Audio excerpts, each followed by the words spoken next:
Assalamualaikum warahmatullahi wabarakatuh. Pemirsa dimanapun saja Anda berada, selamat berjumpa kembali dengan channel Insan Dongeng. Pada malam ini saya Bang Elgi akan melanjutkan roman klasik Karena Mentua bagian ke-27. Selamat mendengarkan. Sebenarnya Ma Amin sudah yakin bahwa perubahan yang timbul atas diri Ramli pada pagi itu tak dapat tiada berhubungan dengan cita-citanya. Ramli harus mengabarkan kepada Suryati bahasa ia akan nikah dengan Ramalah. Tentu malam itu sudah dikabarkannya, lalu timbul perselisihan. Jadi ia bertanya kepada Suryati itu sungguh-sungguh bertanya tahu dan akan menyakiti serta mengganggu pikiran menantunya saja. Sesampai ke kantor, Ramli duduk bermenung serta menahan pipinya dengan tangan kirinya. Sedikit pun pikirannya tiada tenang, berkacau balau dan berperang amat hebat. Mana yang akan diturut perintah ibu atau kasih kepada istrinya? Ketika telah cenderung sangat hatinya hendak menurut nasihat ibunya, dan ketika hawa nafsunya pun telah membayangkan dan melintaskan paras Ramalah yang cantik molek itu sebentar-sebentar di hadapan matanya, kasih mesra Suryati pun meresap pula ke dalam kalbunya. Kesedihan perempuan itu tak terderitakan olehnya. "Aduh, Sur," kata jiwanya, "kepada siapa lagi engkau akan menguraikan perasaan hatimu jika aku sudah terikat kepada orang lain? Engkau jauh dari ibu bapamu dan kampung halamanmu. Bumi langitmu di sini hanya aku ini, ibuku. Wahai, tidak, tak mungkin." Tiba-tiba ia berjanji dengan hatinya akan menolak kehendak ibunya yang ganas itu. Dengan pikiran tetap sedemikian itu ia pun dapat bekerja seperti biasa pula. Akan tetapi setelah ia pulang pikirannya telah kalam kabut kembali. Ia tiada berani menampakkan muka kepada ibunya dan istrinya, kedua makhluk yang sangat dikasihinya itu. Seboleh-bolehnya hendak dielakannya di atas rumah, ia sebagai duduk di atas bara hangat. Lalu ia berjalan kemana-mana sampai larut tengah malam. Akan tetapi kalau ia sudah turun dari atas rumah, ingatannya pun sudah terhadap kepada Suryati semata-mata. Betapa sedih perempuan itu ditinggalkan seorang diri. Ya, memang seorang diri, sebab ibunya tak dapat diharapkannya akan jadi temannya seperti sedia kala lagi. Ia pun hendak berbalik pulang, hendak menghibur hati Suryati pula. Akan tetapi karena takut akan pertukaran pikiran yang akan timbul kelak, diteruskannya lah perjalanannya barang kemana ditujukan ibu jarinya. Demikian beberapa hari, dan selama itu tidak kurang pengalamannya, banyak pemandangannya dan pendengarannya yang menambah kecut hatinya dan seram bulunya.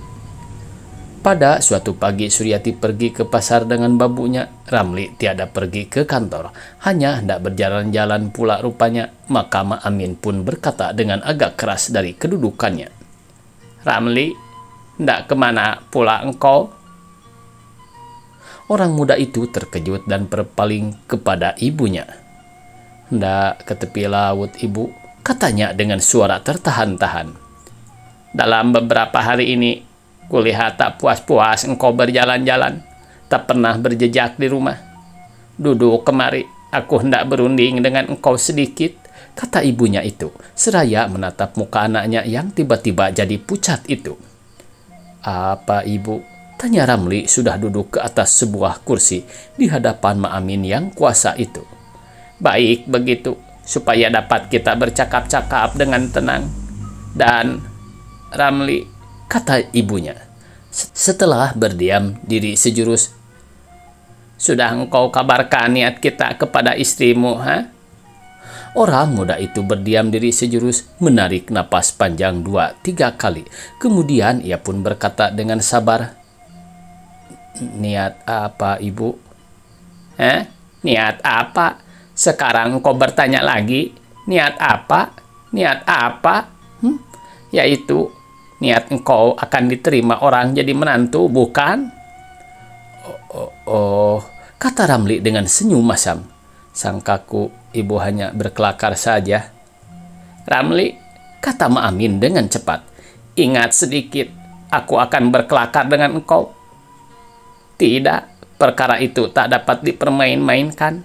Janji sudah kuperbuat dengan orang sebelah, dengan si Guna, bahwa 8 hari ini nikah akan dilangsungkan. Orang sudah sedia. Ramli menundukkan kepalanya, sesak napasnya, dan cepat jalan darahnya. Ibu, ujarnya. Mengapa ibu tergesa-gesa berbuat demikian?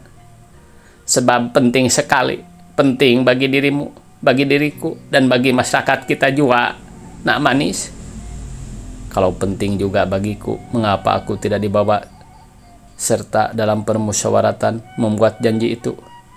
Kupikir ibu masih ingat akan pendirianku dalam perkara nikah kawin, bahwa aku tidak mau dibungkus-bungkuskan saja, tanggung jawab ada padaku. Apa katamu, Ramli? Tanya Maamin dengan merangsang. Tak percayakah engkau akan tilikan dan carian ibumu ini? Masa aku akan menilik dan mencari sesuatu yang takkan baik bagimu? Bukan perkara percaya tak percaya ibu, melainkan musyawarah harus diadakan lebih dahulu. Jika ibu pandang aku tidak patut dibawa bermufakat dalam hal itu, dalam hal diriku sendiri, tetapi keluarga kita patut sekali, bukan? Meskipun ibu tidak bersaudara kandung di kampung, tapi saudara sepesukuan kita seperti Mak Cik Syaripah di tepi air. Adakah ibu lawan beria berbukan dalam hal itu? Adakah ibu minta timbangannya dan pandangannya? Maamin terkejut, terbelalak matanya. Tadi sangka-sangkanya Ramli akan mengetengahkan kata-kata semacam itu. Mengapa sampai ke sana belahmu? Mengapa sampai ke sana helahmu? Ujarnya. Apa perhubungan perkara ini dengan dia? Aku pikir karena ibu hendak hidup berkorong, berkampung. Patut sekali ibu meminta keterangan kepada pasak kampung seperti Mak Cik itu tentang keadaan Mak Guna dan anaknya serta menantunya sebelum ibu mengambil kata putus. Aku tahu bahwa Mak Cik Syaripah tidak setuju akan niat maksud ibu. Hal itu sudah dinyatakannya dengan surat kepada ibu, bukan? Tetapi suratnya itu tidak ibu balas. Ibu diamkan saja sehingga ia terpaksa menceritakan hal itu kepadaku sendiri. Aku tahu bahwa Mak Cik Syaripah tidak setuju akan niat maksud ibu. Hal itu sudah dinyatakannya dengan surat kepada ibu, bukan? Tetapi suratnya itu tidak ibu balas. Ibu diamkan saja sehingga ia terpaksa menceritakan hal itu kepadaku sendiri. Maamin tertunduk dan terperanjat pula turun naik dadanya. Marah benar ia rupanya. Sejurus kemudian ia pun berkata dengan keras. Jadi dia berkirim surat kepadamu? Dilarangnya engkau menikahi perempuan itu? Jahan. Berpandai-pandai pula dia mencampuri perkara. Lain daripada itu, Mak Cik berpesan kepadaku dengan ikhlas bahwa bermentuakan Mak Guna itu sama dengan beribu kepada tak kuasa aku mengulangi kata-katanya. Berani dia membusuk-busukan orang sebaik itu. Fitnah belaka. Aku lebih tahu daripada siapa jua pun akan diri dan tingkah laku si Guna itu. Sebab dia sahabatku sejak kecil. Sekarang jangan banyak cakap lagi. Aku sudah mencarikan kau istri yang elok, yaitu elok bagimu dan baik bagimu dan baik bagiku.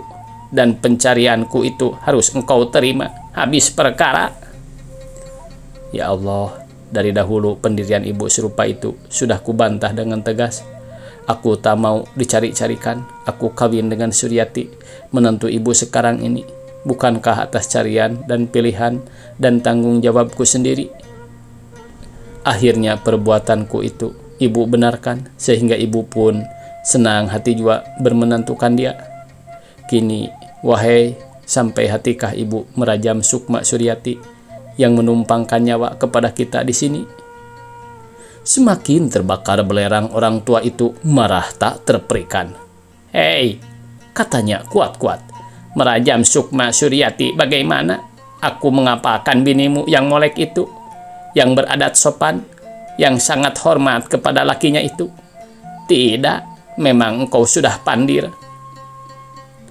Pusung, tak tahukah engkau bahwa aku selalu makan hati, meramas perut, menahan marah, bila mendengar istrimu yang tak tahu adat dan hormat itu memanggil engkau li saja, atau berengkau saja kepadamu, kepada suaminya, kepada junjunannya, bersenang hati? Tidak, sekali-kali tidak. Hanya kudiamkan saja selama ini peranginya yang buruk itu, agar kita aman. Tetapi sekarang, Li, tak tertahankan lagi olehku kesombongannya. Berengkau saja, cis, engkau bukannya kemenakan di bawah lutut." "Oh, perkara berengkau, berli itu yang telah menaikkan darah ibu sekarang. Padahal dahulu..." "Memang," kata Maamin dengan cepat, "siapa yang akan senang melihat menantunya tiada hormat kepada suaminya yang bersebut nama saja? Dan bukan itu saja, dari dahulu sudah kuterangkan bahwa sudah kupasak-pasakan ke telingamu, bahwa hina benar awak jika tidak berbini di kampung sendiri. Akan tetapi apa hendak dikata? Engkau berkeras hendak kawin di rantau. Sekarang tiada terderitakan lagi olehku ejekan-ejekan orang." Ramli berdiam diri, oleh karena itu ibunya pun meneruskan perkataannya sesuka-suka hatinya. "Tambahan pula apa benar yang melekatkan hatimu kepadanya? Elok? Banyak orang yang lebih elok dari dia. Apalagi eloknya karena pakaian bagus semata. Gila berdandan, berbedak setiap hari, cekatan. Kalau tidak ada si Neng di sini, agaknya engkau takkan dapat air setiap pagi. Pandainya cuma pelesir, menghabiskan uangmu saja." "Ibu," kata Ramli seraya memandang kepada Maamin dengan sayu dan sedih. Agak bertutur." "Apa? Salahkah perkataanku itu? Sekarang?" katanya dengan agak lunak. "Dari sekarang, Li, kalau sayang kepadaku, turutlah kemauanku. Perlakukan kehendakku sekali ini, supaya aku jangan dapat malu besar. Anak orang sudah bercerai dengan lakinya, janji sudah kuperbuat dengan ibunya, apalagi janji kami itu sudah diperkuat oleh mamanya. Orang kaya yang terhormat di pasar Gedang, dan engkau sudah melihat ramalah, bukan? Tak kalah, bahkan lebih dari si binimu sekarang ini." Jadi, hal berbini itu hanya ibu dasarkan kepada perkara lahir saja, kepada malu dan paras? "Kepada apa lagi, hei anak cerdik?" tanya Maamin dengan ejekan. "Apa guna berbini kalau bini itu takkan menutup malu kita? Kalau tidak elok parasnya dan sopan adat istiadatnya, kalau ia tidak dapat dibawa ke tengah." Sekalian syarat yang ibu sebut itu bukanlah ada pada Suryati, maksudku bagiku sendiri dan bahkan bagi ibu juga selama ini. Dan lebih dari itu, bini bagiku bukan untuk penutup malu orang lain, bukan untuk perhiasan orang senegeri, melainkan untuk jiwa dan sukmaku, ya untuk perhiasan dan kesenangan batinku belaka. Biar orang lain tak bersenang hati, biar seluruh orang awak mempergunjingkan dan memburuk-burukan daku, karena aku berbini orang rantau, tidak berbini orang awak. Apa peduliku? Tertahan olehmu hidup di luar adat? Dunia luas, Bu, bukan Minangkabau saja, tapi aku yakin adat kita tidak sesempit taksiran ibu sendiri itu. Wahai nak, berani engkau berkata sekasar itu kepada ibu kandungmu hanya karena sayang kepada bini seorang saja? Padahal asal engkau sudi mengobat luka hatiku dan menghabiskan maluku. Kalau sungguh-sungguh engkau kasih kepada Suryati itu, biarlah, tak usah engkau ceraikan dia. Selama ia masih suka, boleh dia di sini juga. Apalagi sudah lazim perempuan bermadu. Laki-laki berbini 2-3 orang, bahkan boleh sampai 4. Malu benar ibu bapak jika anaknya sebagai engkau ini hanya berbini seorang saja, dan padamu yang seorang itu pun orang asing pula. Orang asing? Acap kali benar ibu menyebut orang asing itu, lain tidak karena salah tafsir tentang kebangsaan dan kemanusiaan, kata Ramli dengan kesal, sedang matanya bersinar-sinar. Padahal dia menantu kandung ibu.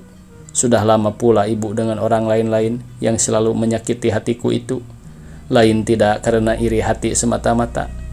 Dan perkara berbini 2-3 orang itu, saya bertanya kepada ibu, bagaimanakah perasaan seorang perempuan dipermadukan? Jadi engkau takut kepada istrimu itu? Sahut Maamin, ibunya Ramli. Bukan takut, bukan apa-apa, hanya aku tak sanggup dan tak berkehendak bini lain lagi. Suryati seorang sudah cukup bagiku, apalagi. Sis, laki-laki bodoh, dayus. Kalau engkau tak sanggup, aku sanggup. Kalau sudah terbalik kalang, sudah pusung, biar aku sendiri menyelesaikan perkara itu. Bersambung. Billahi taufik wal hidayah. Wassalamualaikum warahmatullahi wabarakatuh.